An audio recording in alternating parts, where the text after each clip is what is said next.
Namaskar, welcome.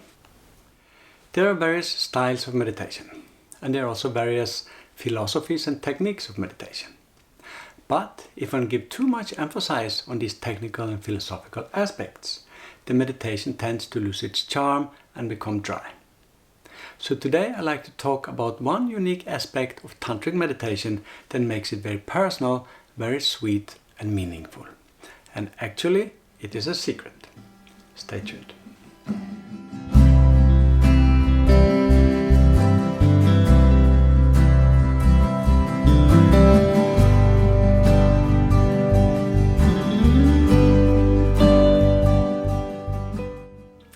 Meditation has a technical side and a philosophical side, and both are there for a reason. In addition to this, meditation also has a romantic side, and this is where things start to get interesting. When we meditate, we use our mind, and meditation is an effort to make the mind very calm and concentrated. And eventually, the mind may become so calm that the thoughts stop. One may think that in such a deep state of meditation, when the mind is completely quiet, that we don't experience anything, but that isn't the case. And that's very interesting. We do experience something. We experience a sensation of bliss. And that bliss is not like any other physical and mental sensation. And here it is a bit important to understand where is this bliss coming from? What is the source of it? Because everything in this universe, everything must have a source. Something simply cannot come from nothing. And the source of that bliss do not come from the physical world, from any external source, because we can clearly feel that it comes from within. Then can it be caused by the brain or hormones like dopamine or serotonin? No, this is a different kind of feeling. It's a different kind of joy. It is much purer and much more intimate than what hormones can create. It's just different. It is much purer than any other sensation felt or created in the mind. So it isn't coming from the mind itself either. Actually, this very intimate feeling of bliss only appears when the mind is in a state of absolute silence and we are meditating, or we can say contemplating, on supreme consciousness. Only then it will appear. By just making the mind calm and concentrated, it won't happen. So we can now understand that the bliss comes from the supreme consciousness. This experience of the supreme is very pure because the supreme, that consciousness, has very little or no vibrations at all. And that is why the bliss we experience is also very pure.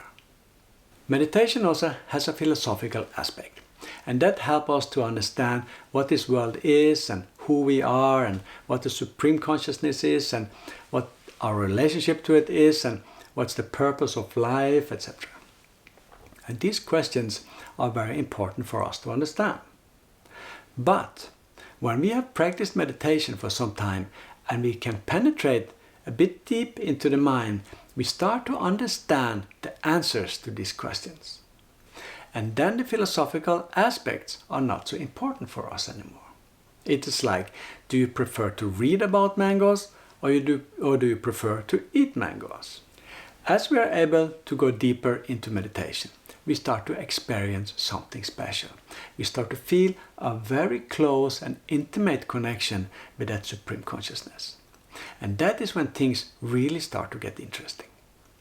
We realize that that consciousness is not just a source of bliss, but it's also something we can relate to, something we can be very personal and very intimate with. And as this relationship develops further, all our questions are suddenly being answered and all our desires are being fulfilled. And we start to realize that supreme consciousness is not just a source of bliss, but also a source of love. The closer we get to it, the more love it is showering over us. It is a never-ending wave of unconditional love. And as that spiritual journey deeper within continues, that bliss or that love becomes more and more intense. And you know how it is. When someone loves us unconditionally, we simply start to love them back. That's natural. And that's when the romantic part starts, that cosmic romance. This is the most exciting part of the spiritual journey, without doubt. And this inspires us to do more meditation and go even deeper within, and eventually the world around us starts to disappear. And we enter into a state of no vibrations. And this is such a pure experience, or we can say a state of being, that it's difficult to describe it. But the bliss is still there, that beautiful bliss that is just pure consciousness. In Sanskrit language, which has been used as the language of yogis, that supreme consciousness, that cosmic entity, has many names. And since it is an entity that we can relate to, and it is very close to us, we often refer to it as Baba. Because Baba means an entity which is very near and very dear to us. As I mentioned, that connection with that Baba doesn't take place out in the universe, but within.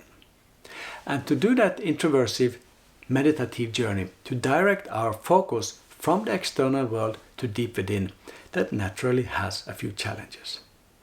Because we do have a certain attraction to the world around us. That's natural. There's a lot of interesting things going on out there, like all the nice food, all the beautiful sceneries, the nice everything, so many attractions out there, so many things, and it's supposed to be like that. I mean, we are humans, we are living in an amazing world, and it would be wrong to reject it. But to succeed in meditation, we do need to get a bit of control over those attractions, meaning we should be in control for how and when and where to enjoy them and not being controlled by them. And therefore, tantrics have developed different techniques and practices so that we can gain control over this and direct the mind within. And I will try to talk more about this in another video. So the essence of all this is that meditation has some technical and philosophical aspects, but they are not the most important aspects of meditation. They certainly play a role, but it is that very personal, very sweet, that romantic, intimate relationship with that Baba, that supreme consciousness, that is the most important aspect of yogic and tantric meditation. And I really recommend you start to learn this style of very personal style of meditation. And to learn it, you need to find a tantric teacher known as Acharya. And you can find such both female and male acharyas in Ananda Marga. So that's pretty much it for today.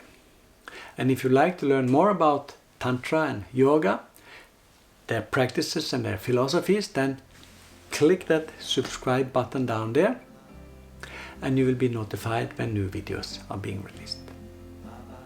So thank you very much. That is all for today. And remember, meditation should be practiced every day. Namaskar.